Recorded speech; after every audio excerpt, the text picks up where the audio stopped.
یہ سوال لوگ زیادہ تر کرتے ہیں کہ امام ابو حنیفہ رحمہ اللہ کی تقلید جو ہے یہ نہیں کرنی چاہیے، تقلید کرنا حرام ہے، یہ شرک ہے، اور دلیل کے اندر سورہ بقرہ کی آیت نمبر 170 کو پیش کرتے ہیں۔ اللہ فرماتے ہیں وَإِذَا قِيلَ لَهُمُ اتَّبِعُوا مَا أَنزَلَ اللَّهُ، جب مشرکین سے کہا جاتا تھا یہ بت پرستی چھوڑ دو، اس شرک کو چھوڑ دو، یہ لات ہے، منات ہے، عزا ہے، حبل ہے، یہ تمہارے 360 بت ہے، یہ صفا پہ رکھا ہوا ہے، مروہ پہ رکھا ہوا، ان بتوں کی عبادت چھوڑ دو، ایک اللہ کی عبادت شروع کر دو، ایک اللہ کی توحید کو ماننے والے بن جاؤ۔ قالو، تو وہ کہا کرتے تھے نتبع ما الفینا علیہ آبانا، ہم نے اپنے باپ دادا کو اس طریقے پر پایا تھا، ہمارے باپ دادا ان بتوں کی عبادت کیا کرتے تھے، ہمارے باپ دادا ان بتوں سے مانگا کرتے تھے، ہمارے باپ دادا ان کے آگے سجدے کیا کرتے تھے، ہمارے باپ دادا ان بتوں کے نام کی نیازیں دیا کرتے تھے، ہم اپنے باپ دادا کا طریقہ نہیں چھوڑ سکتے۔ الفینا علیہ آباءنا، ہم نے اپنے باپ دادا کو اس طرح کرتے پایا ہے۔ اللہ نے فرمایا اولو کان آباؤہم لا یعقلون شیئا ولا یہتدون، اگر ان کے باپ دادا کو عقل نہ ہو، سمجھ نہ ہو، ہدایت یافتہ نہ ہو، تب بھی یہ باپ دادا کے پیچھے چلیں گے۔ تو لوگ کہتے ہیں امام ابو حنیفہ کی تقلید چھوڑ دو، اس لیے کہ یہ مشرکین کا طریقہ ہے، مشرکین اپنے باپ دادا کی تقلید کرتے تھے۔ بات کو سمجھ لیجئے، دو قسم کی تقلید ہوتی ہے، ایک تقلید محمود ہے، ایک تقلید مذموم ہے۔ ایک تقلید وہ ہے جس کی اللہ نے مذمت بیان کی ہے، ایک تقلید وہ ہے جس کی اللہ نے برائی بیان کی ہے، ایک تقلید وہ ہے جس کا خود اللہ نے حکم دیا ہے۔ وہ تقلید جس کی اللہ نے مذمت بیان کی ہے، یہ وہ تقلید ہے جب انسان کے باپ دادا مشرک ہو، انسان قرآن کو چھوڑ کر باپ دادا کے دین پہ چلنے لگے، شرک کرنے لگے، اس کی اللہ نے مذمت کی ہے، اللہ نے اس کی برائی کی ہے، اللہ نے اس کو برا کہا ہے۔ باپ دادا شرک کر رہے ہیں، باپ دادا کفر کے اندر ہے، باپ دادا شراب نوشی کر رہے ہیں، باپ دادا رسومات کے اندر، بدعات کے اندر مبتلا ہے، آپ باپ دادا کے طریقے پہ چلتے ہیں، اس کو اللہ نے منع کیا ہے، اس سے اللہ نے روکا ہے، یہ مشرکین کا طریقہ ہے۔ لیکن سورہ انبیاء کی آیت نمبر 7 میں اللہ فرماتے ہیں فَاسْأَلُوا أَهْلَ الذِّكْرِ إِن كُنتُمْ لَا تَعْلَمُونَ، علماء سے پوچھو، علماء سے اگر تم نہیں جانتے۔ جب تم نہیں جانتے تو پھر امام ابو حنیفہ سے پوچھو، تم نہیں جانتے تو پھر علماء سے پوچھو، تم نہیں جانتے تو پھر تمہیں تقلید کرنی پڑے گی۔ کچھ لوگ دھوکہ آپ کو دیں گے، جی قرآن کے اندر اللہ نے تقلید کی مذمت بیان کی ہے، آپ ان سے کہیں کہ تقلید کی مذمت اللہ نے بیان کی ہے، لیکن وہ تقلید ہے جب انسان شرک اور کفر کے اندر، بدعات رسومات کے اندر اپنے باپ دادا کے طریقے پہ چلیں۔ اگر ایک انسان صحیح طریقے پہ دلائل کی بنیاد پر کسی کی تقلید کرتا ہے، پیروی کرتا ہے، وہ تقلید مذموم نہیں، وہ محمود ہے، اس کا تو خود اللہ نے حکم دیا ہے۔ حدیث میں آتا ہے حضور علیہ السلام نے فرمایا انما شفاء العی السؤال، ایک آدمی کو مسئلے کا پتہ نہ ہو تو جس آدمی کو مسئلے کا پتہ نہیں وہ بھی روحانی طور پہ، شرعی طور پہ بیمار ہے، اور بیمار کا علاج کیا ہے؟ وہ علاج کرے، وہ دوا استعمال کرے۔ جس کو مسائل کا پتہ نہ ہو وہ علماء سے پوچھ کے چلیں، اس کا علاج یہ ہے السؤال، وہ علماء سے مسئلہ پوچھیں۔ تو اللہ نے اور اس کے رسول نے اس تقلید کا خود حکم دیا ہے، اور یاد رکھنا جہاں قرآن کی آیت آ جائے ہم وہاں امام ابو حنیفہ کی تقلید نہیں کرتے۔ اللہ نے فرمایا اقیموا الصلاۃ، نماز پڑھو، ہم اس میں امام ابو حنیفہ کی تقلید نہیں کرتے، یہ تو اللہ کا حکم ہے، اس کو تو سب سمجھتے ہیں۔ آتوا الزکوٰۃ، زکوٰۃ دو، اس کو سب سمجھتے ہیں۔ ہم امام ابو حنیفہ کی تقلید ان مسائل میں کرتے ہیں جن مسائل کے اوپر نص موجود نہ ہو، قرآن کی آیت میں اس کا ذکر نہ ہو، حدیث کے اندر اس کا ذکر موجود نہ ہو۔ آپ مجھے بتائیں حضور علیہ السلام کے زمانے میں جہاز تھے؟ کوئی جہاز نہیں تھا۔ اب ہمارے زمانے میں جہاز آ گیا ہے، ایک آدمی جہاز کے اندر سفر کر رہا ہے، نماز کا وقت آ جائے، اب وہ کیا کرے گا؟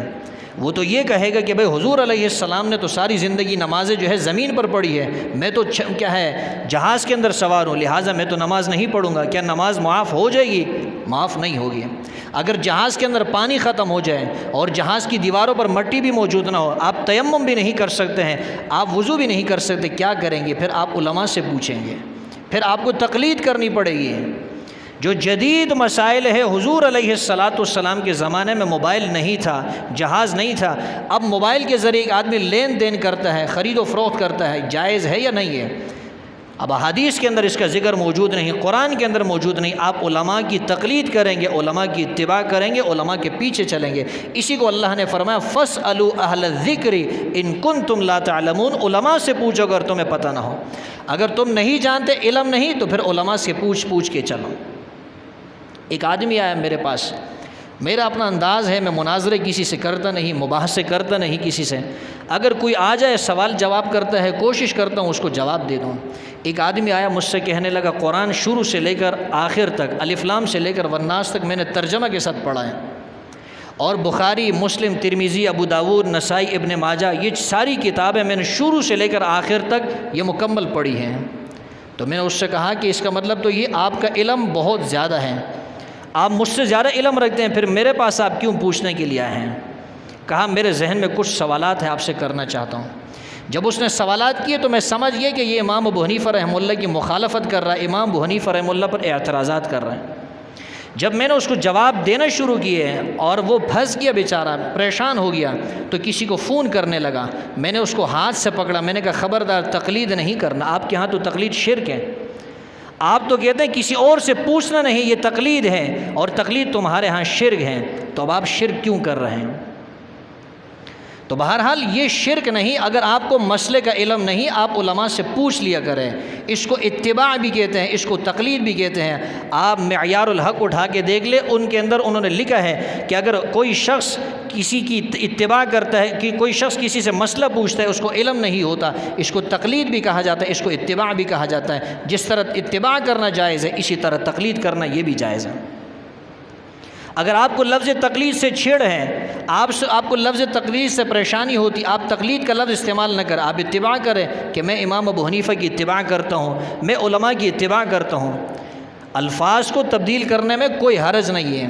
وہ دو آدمیوں کا آپس میں مناظرہ ہو گیا، ایک آدمی نے کہا کہ جو گدھا ہوتا ہے اس کے سینگ ہوتے ہیں، دوسرے نے کہا گدھے کے سینگ ہوتے ہی نہیں ہیں۔ اس نے کہا میں آپ کو ثابت کر کے دوں گا کہ گدھے کے سینگ ہوتے ہیں۔ اس نے کہا ٹھیک ہے، لوگوں کو جمع کر لیتے ہیں، لوگ فیصلہ کریں گے کہ کون حق پر ہے کون باطل پر ہے۔ ایک کہہ رہا تھا کہ بیل کے سینگ ہوتے ہیں، گدھے کے سینگ نہیں ہوتے، دوسرا کہہ رہا تھا کہ گدھے کے سینگ ہوتے ہیں، بیل کے سینگ نہیں ہوتے۔ لوگوں کو جمع کیا کہ لوگوں نے فیصلہ کرنا ہے۔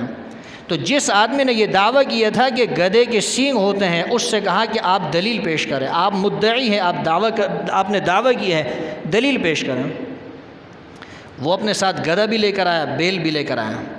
اس نے گدھے کے اوپر ہاتھ رکھا اور کہا کہ یہ دیکھو یہ بیل ہے، یہ کیا ہے؟ یہ بیل ہے، اس کے سینگ نہیں ہے۔ پھر اس نے جو ہے بیل کے اوپر ہاتھ رکھے، کہا یہ دیکھیں یہ گدھا ہے اور اس کے سینگ ہیں، اس کے سینگ پوری دنیا دیکھے، آپ سب جتنے لوگ کھڑے ہیں سب اس کے سینگ دیکھ رہے ہیں، یہ گدھا ہے اس کے سینگ ہے، معلوم ہو جو گدھا ہوگا اس کے سینگ ہوں گے۔ تو لوگوں نے کہا یہ تو بیل ہے گدھا نہیں ہے۔ اس نے کہا تم اس کو بیل کہتے ہو، ہم اس کو گدھا کہتے ہیں، ہم اس کو کیا کہتے ہیں؟ گدھا کہتے ہیں۔ اور ہر کسی کی مرضی ہے وہ کسی لفظ کا کوئی بھی نام رکھ دیں۔ جیسے مثال کے طور پر یہ انگریز لوگ ہیں، یہ فرنگی لوگ ہیں، یہ پیسوں کو کیا کہتے ہیں؟ پیسوں کے لیے کیا لفظ استعمال کرتے ہیں انگریزی کے اندر؟ منی کا لفظ استعمال کرتے ہیں۔ ہمارے معاشرے کے اندر شریف آدمی اس لفظ کو اپنی زبان پر لا نہیں سکتا، اس لفظ کو جو ہے برا سمجھا جاتا ہے، لیکن انگریز لوگ ہر کسی سے منی دو، یہ لو، اس کو بار بار استعمال کر سکتے ہیں۔ میری زبان پہ بھی آپ کے سامنے یہ الفاظ نہیں آ رہا، مجھے بھی حیا محسوس ہو رہی ہے، لیکن انگریز لوگ اس لفظ کو استعمال کرتے ہیں۔ کبھی کسی نے اعتراض نہیں کیا کہ انگریز لوگ اس لفظ کو کیوں استعمال کرتے ہیں، ہر کسی کی اپنی مرضی ہے۔ تو اس نے بھی کہا دیکھو بیل کے اوپر ہاتھ رکھ کر اس نے کہا یہ گدھا ہے اور اس کے سینگ ہے، جو گدھا ہوتا ہے اس کے سینگ ہوتے ہیں۔ کہا کہ دیکھو میں جیت گیا، میں نے ثابت کر کے دیا۔ تو اگر آپ کو بھی اعتراض ہے، آپ تقلید کا لفظ استعمال نہ کریں، آپ اتباع کا لفظ استعمال کریں، لیکن اگر آپ کو مسئلے کا علم نہ ہو علماء سے پوچھ کے چلیں، آپ علماء سے مسائل پوچھیں، آپ امام ابو حنیفہ کی تقلید کریں، امام مالک کی کریں، امام شافعی کی کریں، امام احمد کی کریں۔ لوگ سوال کریں گے باقی تین امام ہیں ان کی تقلید کیوں نہیں کرتے؟ تو ان کی تقلید اس لیے نہیں کرتے کہ اس پورے بر صغیر کے اندر علماء ہی احناف کے موجود ہیں۔ امام مالک کے ماننے والے آپ کو نظر نہیں آئیں گے، امام شافعی رحمہ اللہ کے ماننے والے آپ کو نظر نہیں آئیں گے، امام احمد بن حنبل کے ماننے والے آپ کو نظر نہیں آئیں گے۔ آپ کو مفتی، قاضی، علماء، شیخ الحدیث، شیخ التفسیر، شیخ الحدیث جو نظر آئے گا امام ابو حنیفہ رحمہ اللہ کی تقلید کرنے والے ہی نظر آئیں گے۔ تو چاروں ناچار مجبوراً آپ کو انہی کی تقلید اور اتباع کرنی پڑے گی۔